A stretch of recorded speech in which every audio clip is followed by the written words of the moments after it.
1983 সালের 9 ডিসেম্বর ছবির উদ্বোধনী ডেটের আগে ঠিক 5 ডিসেম্বর আমি মনিহার সিনেমা হলের তৃতীয় তলায় আমাদের যে নিজস্ব শব্দযন্ত্র এটা পরীক্ষা করছিলাম। তো মাইকে যখন একটা শব্দ করছি শুধুমাত্র হ্যালো, এরপর 5 মিনিটের ভিতরে নিচের দিকে তাকায় দেখি পুরো খুলনা স্টার্ট জাম, গাড়ি ঘোড়া যার যার মতো বন্ধ করে সব মনিহারের দিকে তাকায় আছে যে যে মাইকের শব্দ হলো কি ঘোষণা আসে। এমন একটা পরিস্থিতি যে দক্ষিণ বাংলার প্রত্যেকটা দর্শকের আকর্ষণ ছিল মনিহার, যে কবে মনিহার চালু হবে।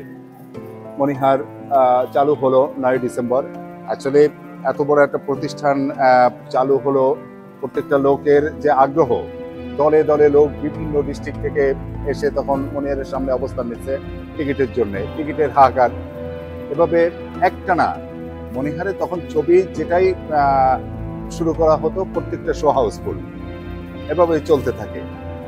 অপোজিট যখন আমাদের সবচেয়ে রেকর্ড ব্রেক ছবি যেটা বেদের মেয়ে জ্যোৎস্না, এটাতে যেদিন থেকে ছবি শুরু হলো প্রথম সপ্তাহে মোটামুটি দর্শক ছিল হাউসফুল, কিন্তু পরবর্তী সপ্তাহ থেকে দিন যত গেছে বিভিন্ন গ্রামগঞ্জ থেকে গরুর গাড়িতে করে, ঘোড়ার গাড়িতে করে, ভ্যানে করে লোকজন এসে আমাদের পাশে সিটি কলেজের মাঠে অবস্থান নিয়ে সেখানে রান্না বাড়া করে, বাজার থেকে বাজার করে সেখানে রান্না বাড়া করে খাওয়া শুরু করলো।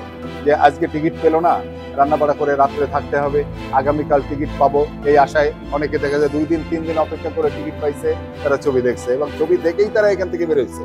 এবং একজন দুইজন না, হাজার হাজার দর্শক এভাবে অবস্থান নিত রাত্রে বেলায়, যে কারণে আমাদেরও অনেক কষ্ট হয়েছে তাদের নিরাপত্তা, তাদের দিকে লক্ষ্য রাখা, বিভিন্ন রকম তাদের আনুষঙ্গিক প্রতিটা সাইড আমরা দেখে রাখছি।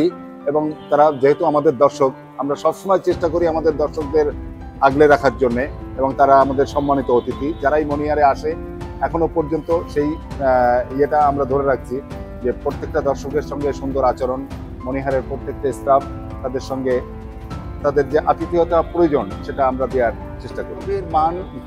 ছবির মান ভালো হলে দর্শক আসবে এবং দর্শকদের টেনে আনার দায়িত্ব সিনেমা হল কর্তৃপক্ষের অনেকটা বর্তায়। যেমন ছবির মালিকের দায়িত্ব আছে সুন্দর পরিচ্ছন্ন ভাষা ব্যবহার করা, ভালো গল্প দিয়ে ছবি তৈরি করা, ঠিক তেমনি সিনেমা হল কর্তৃপক্ষেরও একটা দায়িত্ব থাকে প্রত্যেকটা দর্শকের নিরাপত্তা, তাদের সঙ্গে সুন্দর আচরণ করে তাদের আপ্যায়ন করা।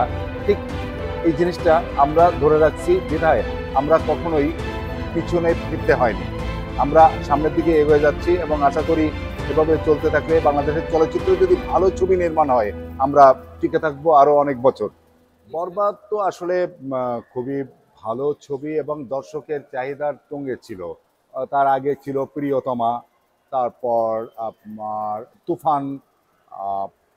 বাংলাদেশের চলচ্চিত্রে একটা নতুন মোড়, যে দর্শকদের আবার হলে টানার যে একটা প্রচেষ্টা, অবশ্যই ধন্যবাদ জানাই শাকিব খান সহ ওই ছবির প্রযোজক পরিচালককে, যে এভাবে ছবি করতে থাকলে আমরা শুধু দেশে না, দেশের গণ্ডি পেরিয়ে আমরা আন্তর্জাতিকভাবে লাভবান হতে পারি।